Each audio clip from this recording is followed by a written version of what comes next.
Maryland Northwestern coming up this Saturday. Our next guest is going to be on the call for Big Ten Network. He is former NFL tight end and former Mackey Award winner. Mr. Jake Butt is with us here on GCR. Jake, it's Glenn. It's great to chat with you, man. Thank you so much for taking the time for us. Yeah, of course, guys. Glad to talk. And you kind of mentioned the tight end background. If you didn't know, I believe it's National Tight End Week. And it's Oh, National Tight End Day coming up. well, So I'm do, super excited to see 84 Deitches. no Dude's doubt. phenomenal.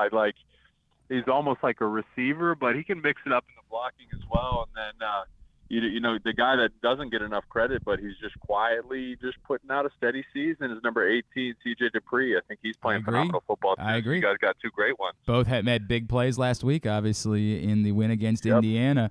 Jake, what is the appropriate gift for someone in National Tight End Week? Like, if we're headed down to College Park tomorrow, what could we bring by the booth? Is it myrrh or frankincense? Like, what do you do for National Tight End Day?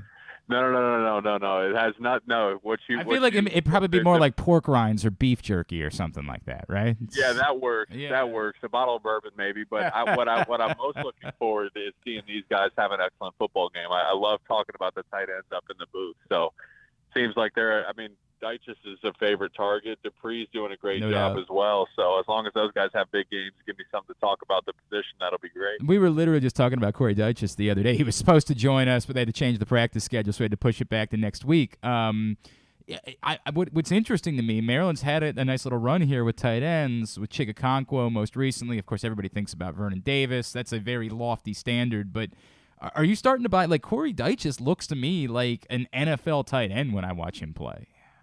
Oh, yeah. Oh, my gosh, yeah. Yeah, there's no reason he can't be. The question is how much will he be able to separate? I mean, he's a redshirt sophomore right now, so how much will he be able to separate and accelerate his game as his career unfolds? I think it's got him listed at about 220 pounds right now, which isn't terrible. But, hey, if you want to be an every down tight end in the league, you probably need to get up to 235, 240 and still maintain some of that speed. But there's nothing he can't do. I mean, Maryland will use him flexed out as a solo receiver. And, you know, we saw it at the Michigan game. They were throwing him go balls down the sideline against Michigan's top defensive back. So they don't have a problem using that. He can run any route, whether it's underneath, intermediate. You know, we just mentioned the go balls downfield. And then I think his best attribute is really what he does after the catch. He's almost impossible to bring down upon first contact. So he's just checking boxes across the board. What do they say? They call it on NFL Network the angry runs. Like, he is an angry runner, man. And he's got a head full of steam. Jake Butt with us, Maryland Northwestern tomorrow, 3:30 on Big Ten Network. Jake, obviously the big storyline this week is Talia Tagovailoa and Mike Locksley saying, hey, he's day-to-day and game time decisions. So I think there's an opinion that a lot of people have that, hey, look, you got a bye coming up. Why not maybe try to get through this one? It's just Northwestern, and Billy Edwards looked all right last week. But, you know, you tell me from the mindset of a football player, like the idea of somebody coming to you and saying, hey, we think you might be healthy enough to play, but we'd rather just not have you play. I'm going to guess that nobody, particularly not a quarterback, is willing to go along with that. No, yeah, I mean, if you can play, I think this is more stuff that gets talked about in the media, but if you're a player and you say, hey, I can play, then you can play, you know, and you will play. Now, there is some subjectivity where it's like, hey, if it's really, really close, then you have to look at the context of the situation throughout the season and see, does it make sense to risk it for this game, or do we need to get them healthy? Hey, there's another bye week. Those MCL sprains are tricky. I've done my ACL 3 times, but I've had my fair share of MCL sprains where it's you're good enough to play, you're cleared to play, but that knee just feels really loose, and it can affect your ability to move. And one thing that I think is probably the most underrated part of Leah's game is his ability to navigate the pocket. I'm just watching him just do some phenomenal things in this game against Indiana, and they also use him down in the red zone in these read option scenarios as well. So how healthy he is to be able to run is another consideration. And listen, man, he's the heartbeat of the offense. However many weapons you have, it's always about the quarterback. So, you know, there's a lot of factors that go into this. And I know, you know, they'll do what's best for him, and he'll be a part of that decision as well. Just how different is Maryland if it's Billy Edwards who plays tomorrow? Well, how different is anybody if losing their star quarterback, right? It's going to be different. But I think as soon as we talk about how important Leah is, you can start to go down the list and say this offense is so talented. There's weapons at the receiver position. We've already talked to tight ends. Your backs are phenomenal. They're just so fun to watch, and I mean it's something that doesn't get talked about enough. But they fall forward every single carry, and you know what? It's 2 yards here and there. So 2 yards doesn't make the difference. But if you run it 15, 20, 25 times a game, that's another 30, 40, 50, 60 yards throughout the game just by falling forward and reaching the ball out. And they're so thick and strong. That adds up throughout the game. And then, Billy Edwards, he can operate within that system. And the offensive line just gives you so much confidence. Such a veteran group returning all their starters, and they're playing great ball. So you have answers if you're a quarterback that has to come in. Man, you feel good about the group as a whole that's going to be able to carry you. And listen, Billy Edwards, he looked great against Michigan. I mean, I remember watching that game, and I'm like, all right, who is this guy? He's coming in and he's playing great. So you've seen his ceiling. Now I don't know how the practice reps have been split up this week, but I'd imagine he's getting more reps than usual. That could help him out in this game to go out there and be more comfortable if his number is called. I don't want to look past Northwestern. So before I ask the next question, Jake, what's happened? This is a team that started off the season obviously quite well. Got a big win, and they had their moments. They were competitive against Penn State, right? But yep. Boy, they have. It just doesn't seem to be something that's held together. What's going on with Northwestern, and in what way are they a threat against Maryland tomorrow? Well, it's true. It's a true thing just across football generally. It's more games are lost than won, and Northwestern has beat themselves down the stretch. They lead the nation in fumbles right now. And the hard thing about fumbles is, just talking to their offensive coordinator, Coach Jake and Fitz, it's like, hey, we know we're going to throw interceptions. When you drop back, an interception is going to happen here or there. But for the most part, a fumble is in your control. And they emphasize it. They go through practice, but the turnovers just not only do they take away scoring opportunities for you, but then they give favorable scoring opportunities to the other points to the other team. And what that ends up being is a massive point swing, whether it's a touchdown for them that would have been a touchdown for you. That's 14 points, field goal to a touchdown. That's 10 points, so that adds up, and they've been really, really struggling with that. And then, just aside from the mistakes, they just haven't played quality football across the board.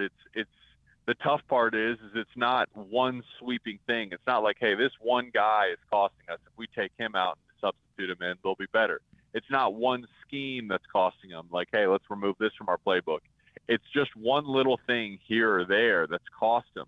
And those plays throughout the season have just added up to a lot and hurt them. So I know defensively they're focused on limiting explosive plays, and obviously that's going to be a tough task against a tough Maryland offense. But if you ask what their threat is, that's a good offensive line in their own right. They got the best left tackle, probably the best tackle in either side in the country, in Peter Skoronski.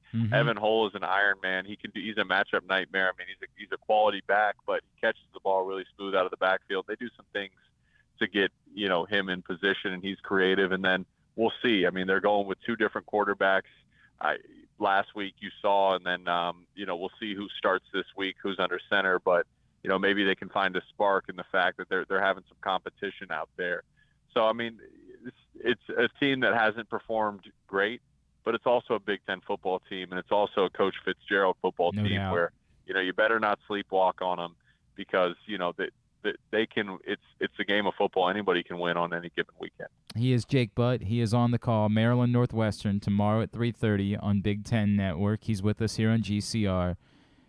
Jake, as we do project beyond Northwestern, and hopefully for people around here, Maryland handles their business. There's this thought of what's beyond that, and they have Wisconsin, who's improved a little bit but has been down, and then Penn State, Ohio State, two real monsters there.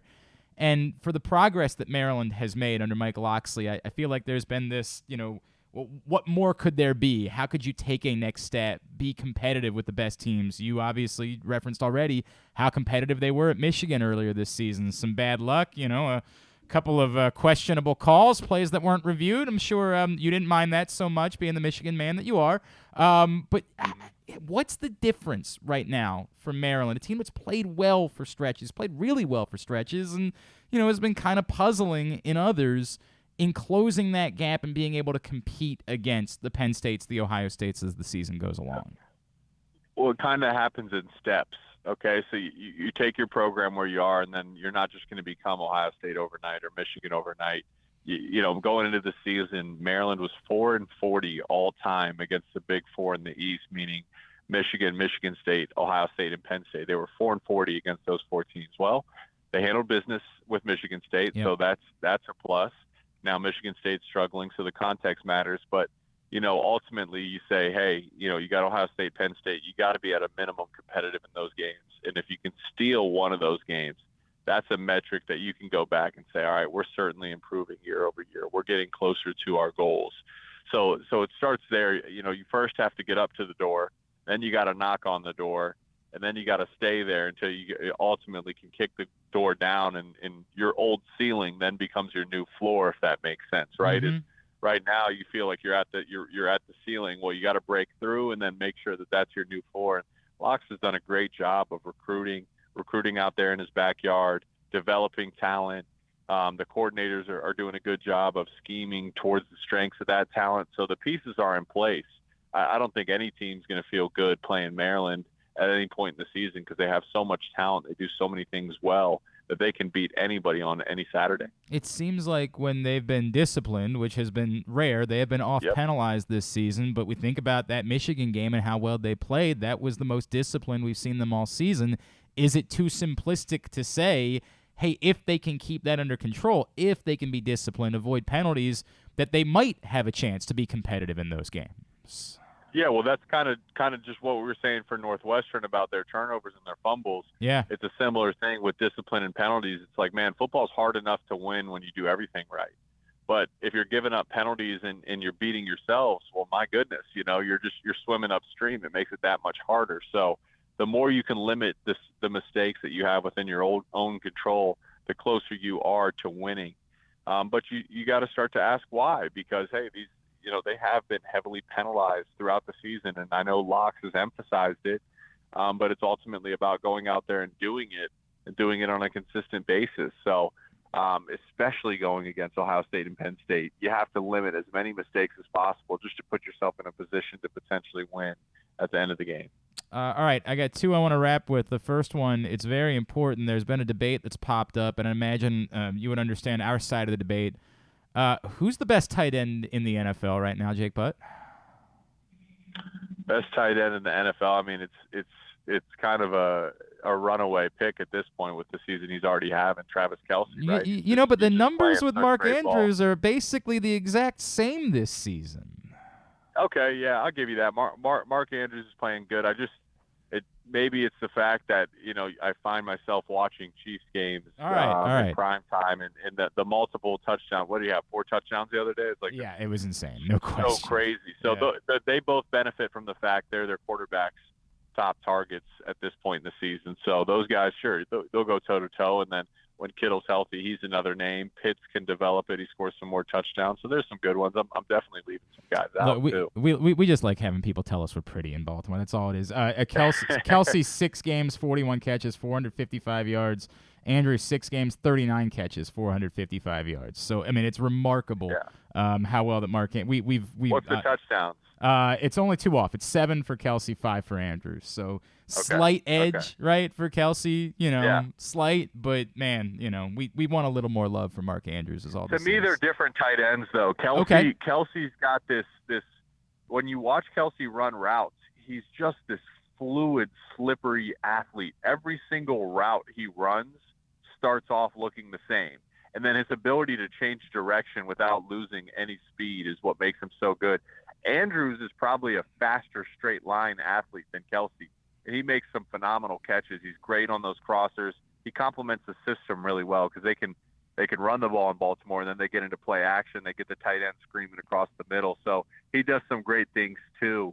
And they're both great in their own right? It's like pick your poison, man. I think any offensive coordinator would be happy to have either of those guys. We would 100%. There's no question. They're incredible players.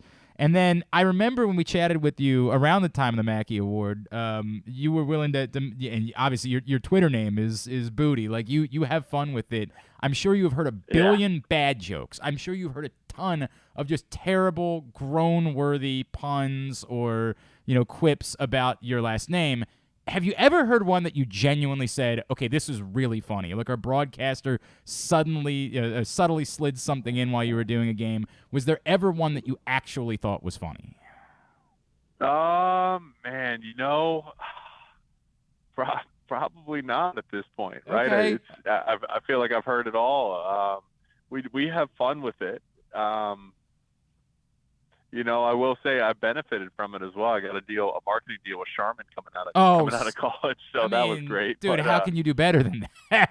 Exactly. That came in handy. So, I'd like to say the best is yet to come. At this point, I think most people think they're saying a joke for the first time, when in reality, I've heard these jokes for so many times. Yeah, exactly. Of course. It's all you've ever heard. I completely understand it. All right, at JBooty88 on Twitter is how you follow him. Big Ten Network tomorrow from Maryland Northwestern at 3:30. Jake, is there anything else we can plug for you, man?